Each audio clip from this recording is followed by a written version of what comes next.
What's up, people? It's your girl Adeola, and I'm tired of this nonsense. I'm about to lose my mind. Apparently, someone else kept $43 million in their apartment. $43 million cash in Ikoyi, and in the same apartment, EFCC found another 23 million naira and another 27,000 pounds. Altogether, EFCC recovered about $50 million. That is about 13 billion naira stashed in drawers, in bags. Hey, father! Hey. What I don't understand is the attitude of Nigerians. Nigerians are not upset with all these things. That someone is sitting on top of $50 million. In February, they found $9.8 million and another 74,000 pounds at the home of Andrew Yakubu. We talked about that. That is the former NNPC director. In March, they found 49 million naira abandoned at Kaduna Airport. Up to now, I don't know, maybe they don't have CCTV camera. They don't know who abandoned that money. On April 7th, they found another 448 million naira also abandoned. And on April 8th, they found 547,000 pounds plus another 21,000 euros and another 5.6 million naira, a total of 250 million naira. And now we're talking about $50 million. And on top of that, move closer in case you have not heard. Hey, for that! Can you guys believe that the Panama Papers revealed that our former president, Goodluck Jonathan, was allegedly involved in an illegal oil deal with Shell? Shell and the Italian oil company Eni acquired the field in 2011, paying $1.3 billion to the Nigerian government. According to documents filed by Italian prosecutors,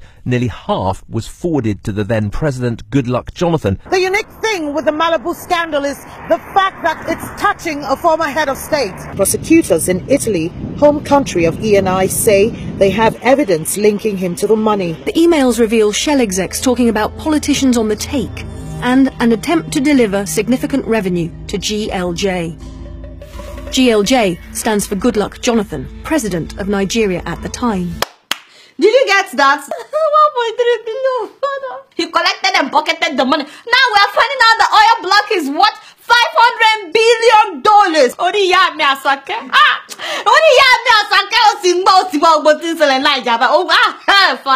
You know, a lot of us are waiting for Judgment Day. Father, don't be late, yo. Can I remind you what this money could do? I mean, I've done that several times on this show. I tried to open your eyes. My people make you not shine your eye well.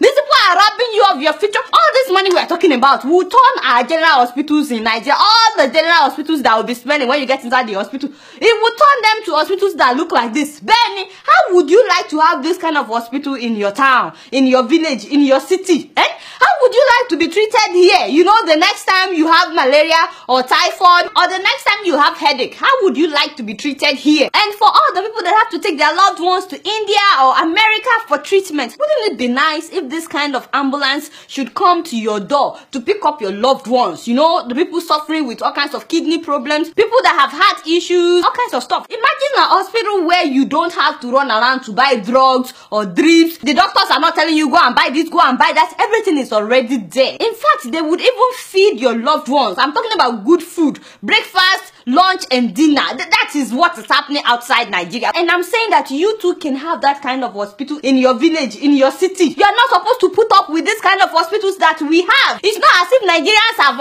offended God more than anybody else in this world. God is not wicked. Your God is not wicked. It is our politicians and our officials that are wicked. God did not mean for us to be going to these kinds of hospitals. Not at all. He didn't mean for your loved ones to die because of inadequate treatment. All of you that have lost loved ones have lost a lot of loved ones because of the poor healthcare system in Nigeria. And also, Nigerian students, you need to understand that the money that these people have stolen can transform your life as students. Your rooms, your hostel rooms should not look like this. No. You are not supposed to live in a place like this. You shouldn't even have to cook inside your room. I mean, it doesn't make sense. It can cause fire. Anything can happen. It's very, very hazardous. In fact, you should have cafeterias where you can eat breakfast, lunch, and dinner. You shouldn't have to cook when you are doing your examinations. And if you really want to cook, you should have kitchens in the hostel where you can go to cook. And I'm not talking about going to a private school. I'm talking about the government-owned schools should look like this. You shouldn't have to enjoy these things only if you are from a rich family. I'm saying a regular person that got admitted into the higher institution should be enjoying things like this. And your rooms are not supposed supposed to be crowded. You know, you will always have the actual roommates, maybe 4 people. And then on top of that, each one of them will have a squatter. That is about 8 people already. 2 grown guys, they are sharing just 1 bed inside Nigerian hostels. 2 big girls, you know, sharing 1 bed. And then you will have maybe 2 floaters that will be sleeping on the floor. Should that be my dear students, my dear Nigerian students, with all the money that these people are stealing, you should not have to put up with that. That is not how it is done elsewhere outside Nigeria. You can have rooms that would look like this. Then, in fact, when you get to your final year or your second to the final year, you should have your own room, everything to yourself. With all the money that these people have stolen, this is how your libraries are supposed to look like. You should have libraries that look like this with enough computers. This money that these people have stolen would be able to give you 24 hours of electricity on your campus. 24 hours every single day, and you would all have wireless internet all over your campus. Instead of those things we call airports right now in Nigeria. With all the money that those people have stolen, our airports should not be looking like this. I'm saying that Nigerians need to wake up. You are not supposed to be sweating inside your airport. It is not done anywhere else. Nigerians can have airports that would look like this, with working escalators, working elevators. In fact, all our airports can look like this. Every single one of them. You should have very fast wireless internet all over the airport. Right now, we don't have our own airline.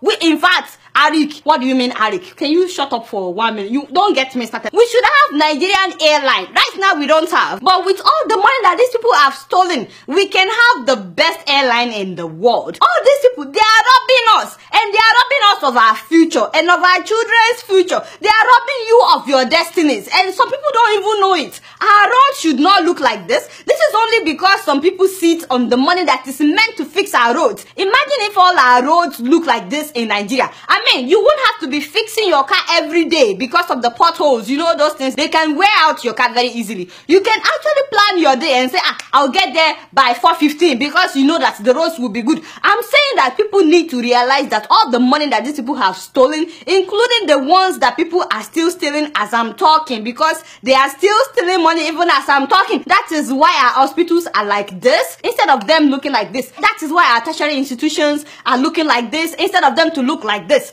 That is why our roads are looking like this instead of them to look like this. Are you not tired, Nigerians? Are you not tired of letting these politicians ruin our lives? I'm really upset. And by the way, all the things that we are saying, who is monitoring all these monies that are being recovered? I know that EFCC said that they are keeping them as evidence. Who is monitoring EFCC? No, for real, who is policing EFCC? What happens after EFCC leaves with all those bags of money? I would like to know. I'm not saying I don't trust EFCC, but actually I don't. No offense. It's just that by now you would think there will be a website that will be tracking all this money. Shebi, it is our money. Nigerian people, we should be able to follow the money. Benny, how do we know that this money will not be restolen after they've been recovered? It's true. And when will it be pumped back into the economy? Because we keep recovering millions of dollars every month, yet people have not been paid their salaries for months. I mean, not only that, so many of these thieves, so many of these big people, they are bailing them. Some of them are bribing judges to clear their names. Can you imagine Andrew Yakubu saying that they should return his money?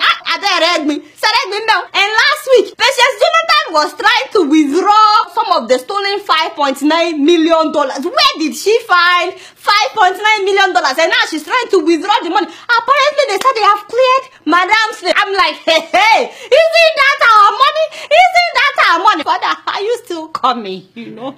Are you still coming? Because right now, I'm starting to get weary, you know? Shebi, you said hope deferred, weary is the heart. I'm very weary right now. Because all the thieves are getting away with our money. Benny, you guys not know anything. Oh, guess what? I'm just keeping it real.